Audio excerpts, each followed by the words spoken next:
नमस्कार दोस्तों, स्वागत है आपका मेरे YouTube चैनल KR हिंदी कहानियाँ में। मित्रों, आज हम श्री कृष्ण जन्म की कथा सुनेंगे।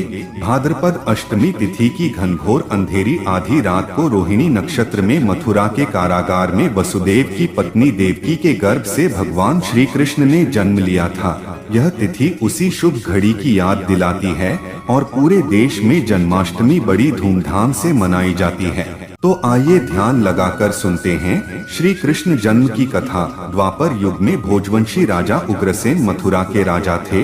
राजा का एक कंस नामक पुत्र था जो बहुत ही अत्याचारी और घोर पापी था। उसने अपने पिता को राजगद्दी से उतारकर स्वयं मथुरा का राजा बन बैठा। कंस की देवकी नाम की एक बहन थी।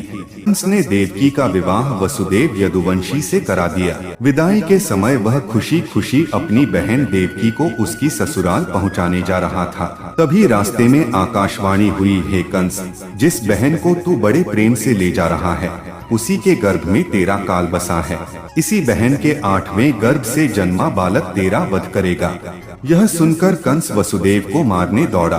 तब देवकी ने उससे हाथ जोड़कर विनय पूर्वक कहा, भैया, तुम्हें मेरे 8वें बालक से भय है, इसमें मेरे पति का क्या दोष है? इन्हें मत मारो, मेरे गर्भ से जो संतान होगी उसे मैं तुमको दे दिया करूंगी। कंस ने देवकी की बात मान ली और मथुरा वापस आकर वसुदेव और देवकी को कारागृह में डाल दिया। वसुदेव देवकी के एक एक करके 7 बच्चे हुए और 7 को जन्म लेते ही कंस ने उन्हें जमीन में पटक कर मार दिया। देवकी के गर्भ में 8वां बच्चा पलने लगा। उस समय कंस ने कारागार में और अधिक कड़े पहरे लगा दिए। उसी समय नंदगांव के नंद बाबा की पत्नी यशोदा को भी बच्चा होने वाला था। जिस समय वसुदेव देवकी को 8वां पुत्र हुआ, उसी समय यशोदा के गर्भ से एक कन्या का भी जन्म हुआ, जो और कुछ नहीं सिर्फ एक माया थी। जिस कोठरी में देवकी वसुदेव कैद थे, उसमें अचानक प्रकाश हुआ और उनके सामने शंख, चक्र, गदा, पद्म धारण किए चतुर्भुज भगवान श्री हरि विष्णु प्रकट हुए।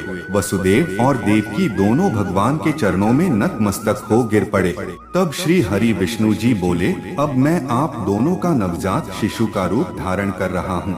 आप मुझे इसी समय नंदगांव के अपने मित्र नंद जी के घर छोड़कर आ जाओ और उनके यहाँ जो कन्या जन्मी है उसे लाकर कंस को दे दो। इस समय मूसलाधार बारिश, घुप काली अंधेरी रात है और यमुना का जलस्तर भी अपने चरम पे है, किंतु आप लेश मात्र भी चिंता न करें।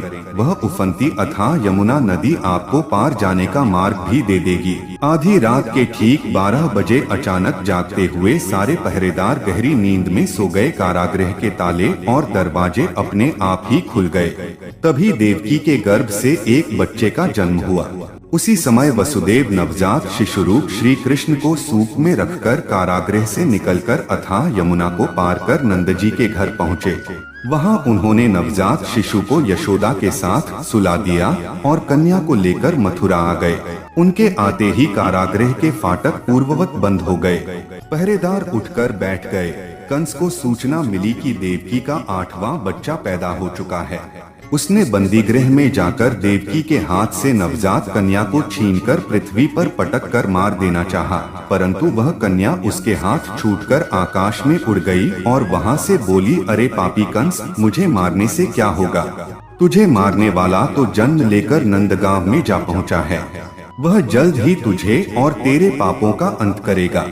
फिर कंस ने कृष्ण को मारने के लिए नाना प्रकार के जतन किए, परंतु विफल रहा। अंत में वह समय आ गया जब उस दुरात्मा, दुराचारी, अत्याचारी कंस का उसके पाप सहित कृष्ण ने अंत किया। यह है श्री कृष्ण जन्म की कथा। कहानी सुनने के लिए धन्यवाद। KR हिंदी कहानियाँ चैनल को सब्सक्राइब करें। कहानी अच्छी लगी हो तो लाइक और शेयर करें। कहानी कैसी लगी कमेंट करके जरूर बताएं। मिलते हैं अगली कहानी में। नमस्कार।